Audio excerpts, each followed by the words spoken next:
When you have the practice of listening to the signs that come to you and have developed a trust in those signs so that you can move forward with them, you will inevitably find yourself in situations that you never thought possible.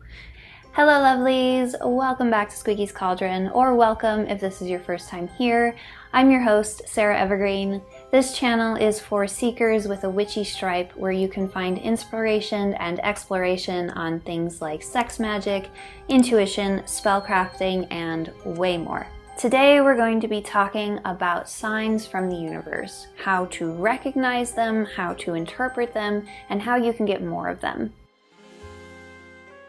The universe is always talking to all of us, all of the time. However, we have been, by and large, raised in a culture that tells us that we can't trust these messages from the universe. We can't trust anything that doesn't come from a physical source of authority. So parents, teachers, politicians, etc. Listening to the universe, and more importantly, being open about listening to the universe or listening to God, can make you a target of ridicule. When you're younger, it can make you a target for things like prescription medication and disciplinary action. It's much more convenient for people in positions of authority to have a citizenship that is specifically listening to people in authority. It's much better to have a group of people who are convinced that they can't trust themselves and they can't trust the natural world. It's much easier to rule this kind of person. It's much easier to manipulate this kind of person. It's much easier to sell things to this kind of person, because that kind of person is always listening to this figure that's been put at some level of authorship. And that's an important word, is authorship. When you are in authority, you are the author of a story.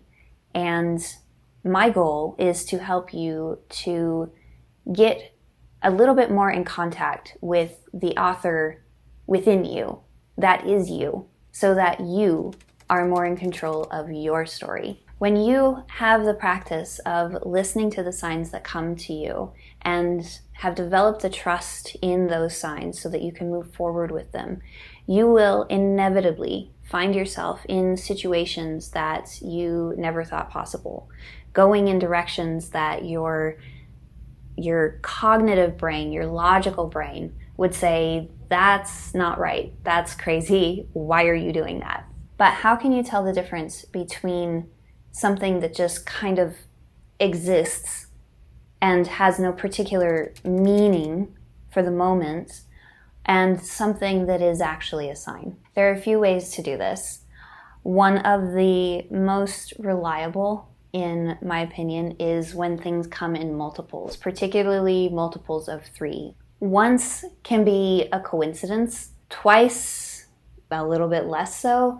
If something comes up to you 3 times, it's important to go ahead and perk up your ears, like pay attention, start to investigate whatever this thing is. So maybe you take notice of a book in a window as you're walking down the street, and then your friend recommends that you read this book, and then you see something on Instagram or TikTok or whatever that references this book as well. Go seek out that book and take a read.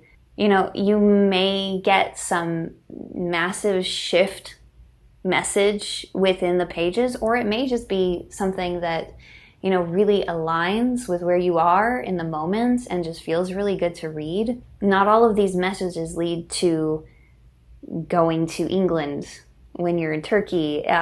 Some of them can just be, this feels very affirming. This feels very validating. This has lent a different flavor to what I'm navigating, and I can appreciate it a little bit more or a little bit differently. Yeah, so look out for multiples. And I talk about this in the last podcast I did. Not every lizard is an omen. I'm going to link that at the end of this episode and in the show notes. So if you want to check that out, hear my whole story about all the lizards that have happened while I've been here in Tucson, definitely go do that. Another way to recognize a sign is when something has a deep personal significance to you. I'll give you another example.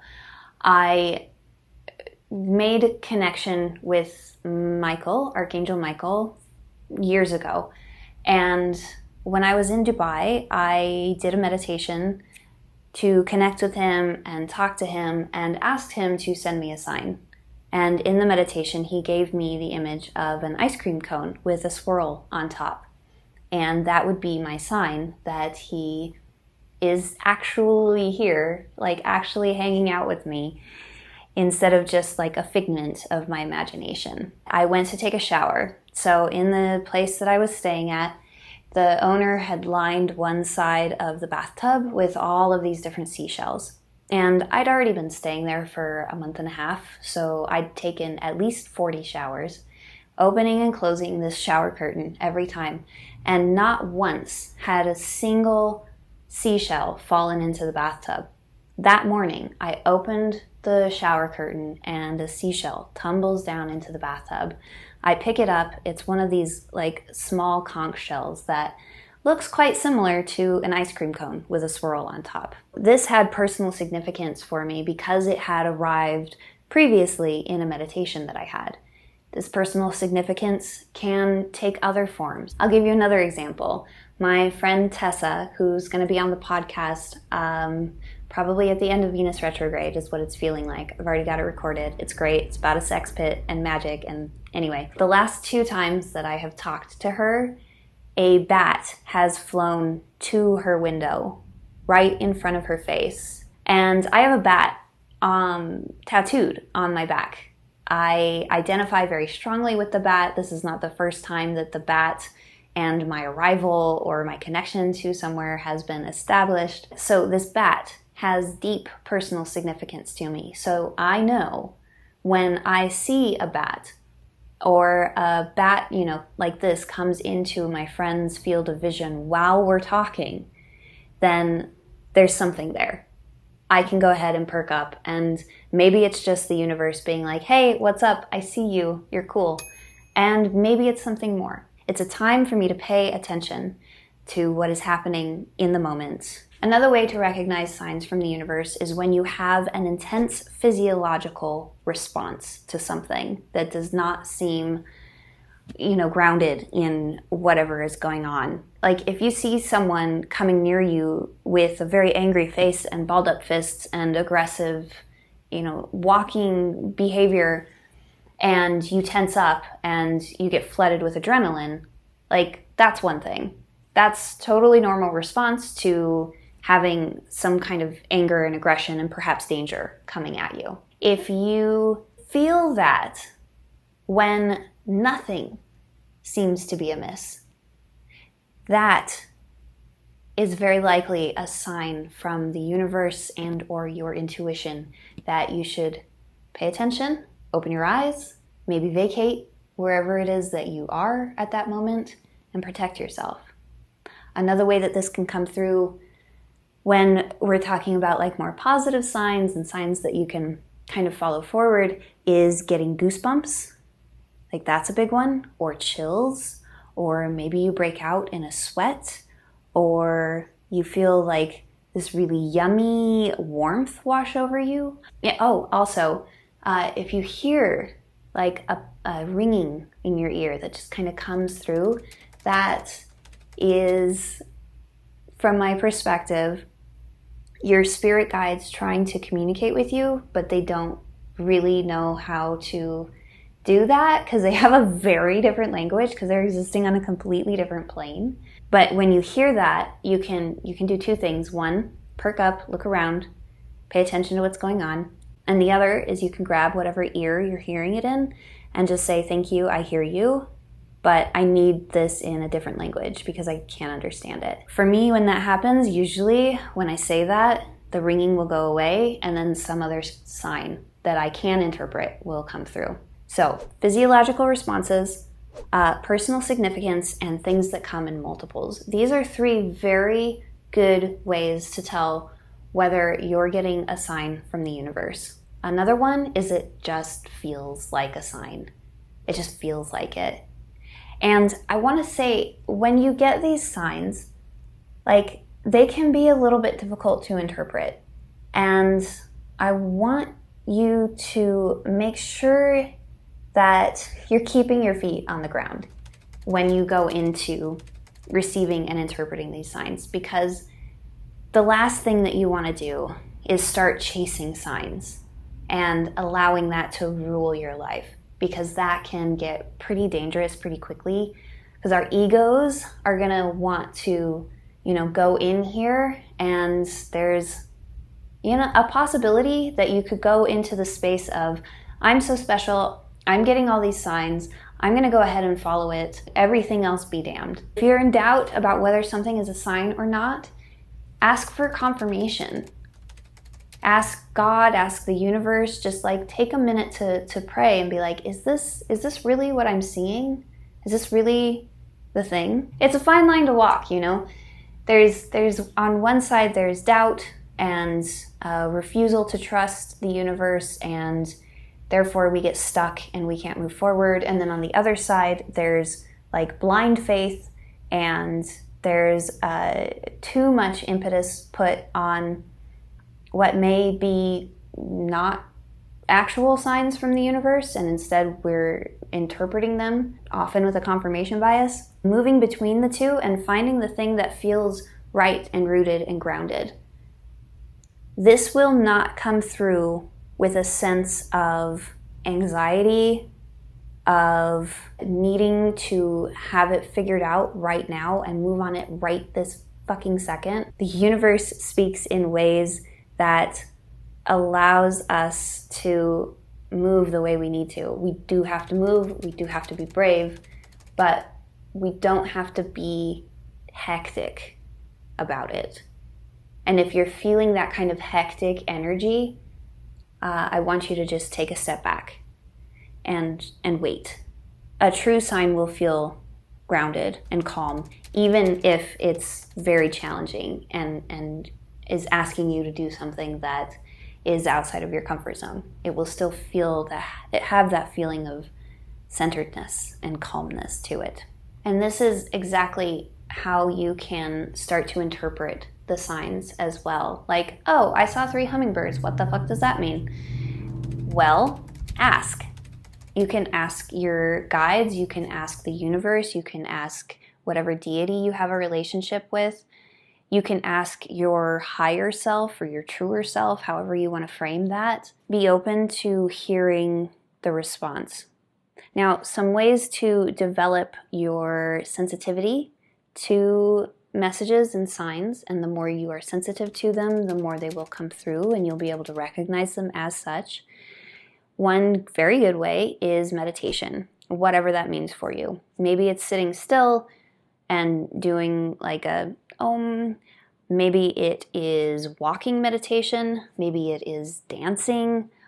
Anything that can get you into a state where you feel like your brain is taking a step back and making some space for something else. This can even be golfing for some people. For some people, it's painting miniatures.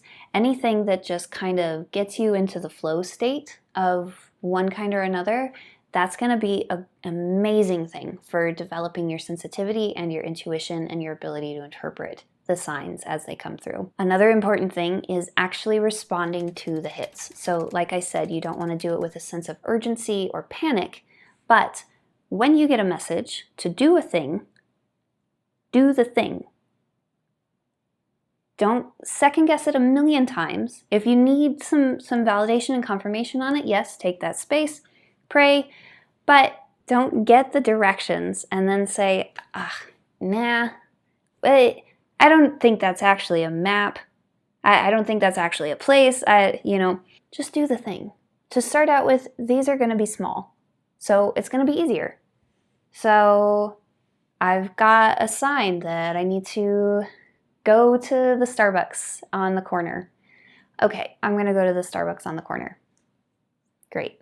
You've done the thing. You've shown the universe that you're listening and you're willing to take action. And those are two, like, huge things. I've already mentioned prayer. I'm going to mention it again. Prayer is just a great tool all around for lots of different things, including, getting closer to the source, getting closer to the voice who's sending the messages, and getting, that feedback loop from God of you ask and you receive, and you ask and you receive, and it goes and goes and goes.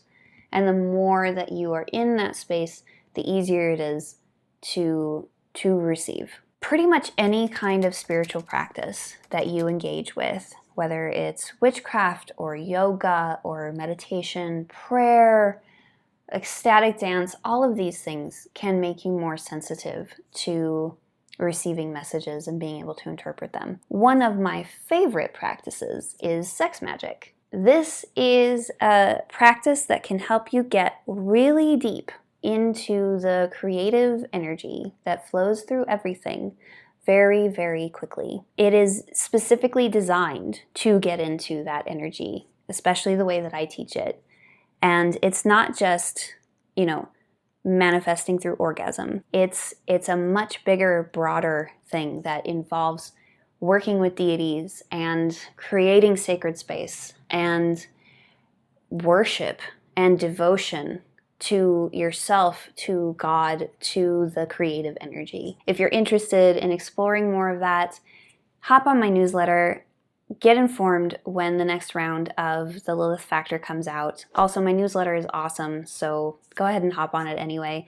That link will be in the show notes, and I'll make a little pop-up here as well. So I want you to remember that while not everything is necessarily a sign, everything can be a lesson. If something comes across your path that feels impactful, but doesn't necessarily feel like it's a sign from the universe, you can probably still derive some kind of lesson from it. If you accidentally kill a plant, it might not be a sign that you're, this heartless murderer or something.